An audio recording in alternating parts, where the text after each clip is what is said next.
Hello friends, insure ഫസ്റ്റിൻ്റെ പുതിയൊരു വീഡിയോയിലേക്ക് സ്വാഗതം. എല്ലാവർക്കും സുഖമാണെന്ന് വിശ്വസിക്കുന്നു. ഞാൻ വീഡിയോസ് അപ്ലോഡ് ചെയ്തിട്ട് കുറച്ച് ദിവസമായി. കുറച്ച് പേഴ്സണൽ കാര്യങ്ങളുടെ തിരക്കിൽപ്പെട്ട് വീഡിയോസൊന്നും അപ്ലോഡ് ചെയ്യാൻ പറ്റിയിരുന്നില്ല. ഇനി വീഡിയോസ് ചാനലിൽ ഇടയ്ക്കിടയ്ക്ക് അപ്ലോഡ് ചെയ്യുന്നതായിരിക്കും. ഓക്കെ, എല്ലാവരെയും സഹകരണത്തിന് ഒരുപാട് നന്ദി. തുടർന്നും ഇതേപോലെ സഹകരണങ്ങൾ പ്രതീക്ഷിക്കുന്നു. ഇന്നിപ്പോൾ പറയാൻ ഉദ്ദേശിക്കുന്ന കാര്യം എന്ന് വെച്ചാൽ, നമ്മൾ ഇൻഷുറൻസ് പോളിസി ഹോൾഡേഴ്സ്, പോളിസി എടുത്തവർ ശ്രദ്ധിക്കേണ്ട ചില കാര്യങ്ങളാണ്.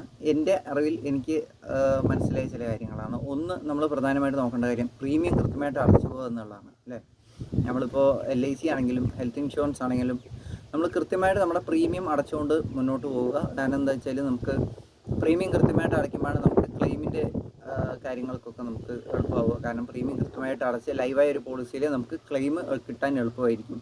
അല്ലെങ്കിൽ നമുക്ക് ക്ലെയിം കിട്ടാനൊക്കെ ബുദ്ധിമുട്ട് അനുഭവപ്പെടും.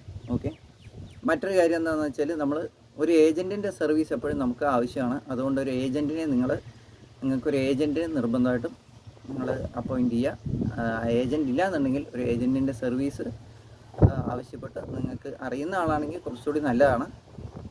അപ്പോൾ അദ്ദേഹത്തിൻ്റെ സർവീസ് എപ്പോഴും നിങ്ങൾ അവൈലബിലിറ്റിയിൽ വെക്കുക. കാരണം എന്താ വെച്ചാൽ, നിങ്ങൾക്ക് ബിസിനസ്സിന് തിരക്കുണ്ടാവും, അല്ലെങ്കിൽ ജോലിക്ക് പോകുന്നവരാണെങ്കിൽ അതൊന്നും പറ്റില്ല. വിദേശത്തുള്ളവരാണെങ്കിലും എപ്പോഴും ഒരു ഏജൻറ്റിൻ്റെ ഒരു സർവീസ് ആവശ്യമാണ്. അപ്പോൾ എന്ത് ആവശ്യങ്ങൾക്കും, നിങ്ങൾക്ക് ലോൺ എടുക്കണമെങ്കിൽ, അല്ലെങ്കിൽ പോളിസി നോമിനേഷൻ മാറ്റണമെങ്കിൽ, അഡ്രസ് ചേഞ്ചിങ്, അങ്ങനെയുള്ള എല്ലാ ഹെൽപ്പിനും എല്ലാ കാര്യങ്ങൾക്കും ഒരു ഏജൻറ്റിൻ്റെ സർവീസ് നിങ്ങൾക്ക് ആവശ്യമാണ്. മറ്റൊരു കാര്യം, നമ്മൾ ഇൻഷുറൻസ് കവറേജ് നമുക്ക് മതിയായ കവറേജ് ആണോ എന്നുള്ളത് നമ്മൾ ഇടയ്ക്കിടയ്ക്ക് ചെക്ക് ചെയ്യണം.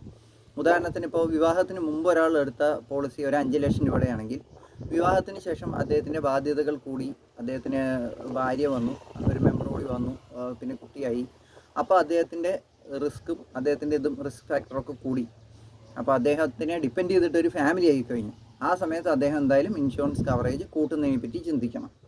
ഓക്കെ, അതേമാതിരി ഒരു ജോലിയിലൊരു പ്രൊമോഷൻ വന്നു, കുറച്ചുകൂടി ഉത്തരവാദിത്തമുള്ള ജോലി വന്നു എങ്കിലും അപ്പോഴും നമ്മുടെ വരുമാനത്തിനനുസരിച്ചുള്ള ഇൻഷുറൻസ് കവറേജ് നമ്മൾ എടുക്കണം. അത് തീർച്ചയായിട്ടും നമ്മൾ ചെയ്യേണ്ടതാണ്. കാരണം നമ്മളില്ലാത്തൊരവസ്ഥ വരുമ്പോഴും നമ്മുടെ കുടുംബത്തിന് നമ്മൾക്ക് കിട്ടിയ അതേ വരുമാനം തുടർന്നും കിട്ടിക്കൊണ്ട് പോകാൻ തക്ക രീതിയിലുള്ള ഇൻഷുറൻസ് കവറേജ് ആയിരിക്കണം നമ്മൾ എടുക്കുന്നത്. അപ്പോൾ അത് നമുക്ക് നമ്മുടെ അഭാവത്തിലും ആ ഒരു ഇൻഷുറൻസ് കമ്പനി നമ്മുടെ കുടുംബത്തിന് വേണ്ട പ്രൊട്ടക്ഷൻ കൊടുക്കും.